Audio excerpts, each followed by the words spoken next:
रविवारचा दिवस होता म्हणल्यावर चिकन घेऊन आलेलो होतं. आज बनवायची होती आपल्याला बिर्याणी. मग काय चिकन काढलं आणि त्याला धुवायला टाकलं आणि त्याच्यानंतर आहे ना त्याला वाफळायला पण टाकलं. आता चिकन वाफळेपर्यंत इकडे आहे ना पाणी गरम टाकलेलं होतं. पाणी गरम टाकलेलं होतं तर आपल्या त्या मशीनमध्ये त्या मशीनचा आहे ना पिट्टा पाडल्याशिवाय आपण काय सोडणार नाही. मग काय ते गरम पाणी याच्यामध्ये चिकनमध्ये सोडलं आणि चिकन आहे ना शिजायला टाकून दिलं. मग त्याच्यानंतर बिर्याणीची तयारी केलेली होती. ते एवढे मसाले आपण घेतलेले होते आणि इकडे चिकन आपलं तोपर्यंत शिजून झालेलं होतं. इतकं जबरदस्त शिजलेलं होतं ना त्या गरम पाणीमुळे. आपल्या मशीन म्हणले का तिथं का विषय का. त्याच्यानंतर हे मध्ये मध्ये करत होतं म्हणे मला टाकू दे मम्मी. म्हणलं टाक बाबा, घेतो आपण नाद आता एक पूर्ण चम्मच करून. टाकून पण त्याला काय भागत नव्हतं. ते म्हणे अजून टाकायचं. मी लय बाबा आताच तयार केलेली काय संपून देतो काय आताच. त्याच्यानंतर मग मी इकडे दही टाकून दिलेली होती.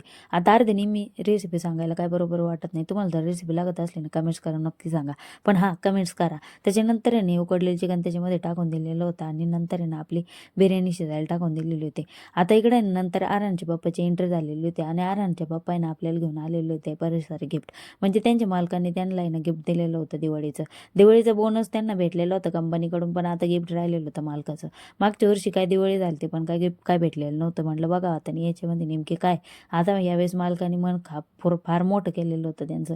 त्याच्यानंतर आहे ना मग इकडं बिर्याणी आपली म्हणजे शिजतच आलेली होती. 90% शिजलेली होती, 10% राहिलेली दमवर ठेवलेली होती. आपण काय साधी बिर्याणी केलेली होती.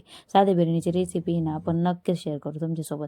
मग आता याच्यामध्ये 4 वाट्या, 4 कप आणि एक प्लास्टिकची प्लेट होती. आता त्या वाट्या लोखंडाच्या होत्या का काचेच्या होत्या कळत नव्हतं, पण कप नेमकी काचेचे होते. म्हणलं बरं झालं आपल्याला कामं येतील. त्याच्यानंतर आहे ना बिर्याणीला परत दमवर ठेवला आणि गॅस बंद करून ठेवला. मी म्हटलं आता कप काय सोडायची, कपाची पण बायोनी करूनच घेऊ म्हणून मी चहा टाकला. मी म्हटलं तुम्ही घ्या अर्धा, मी घेते अर्धा. चहा केला आणि चहा घेतला.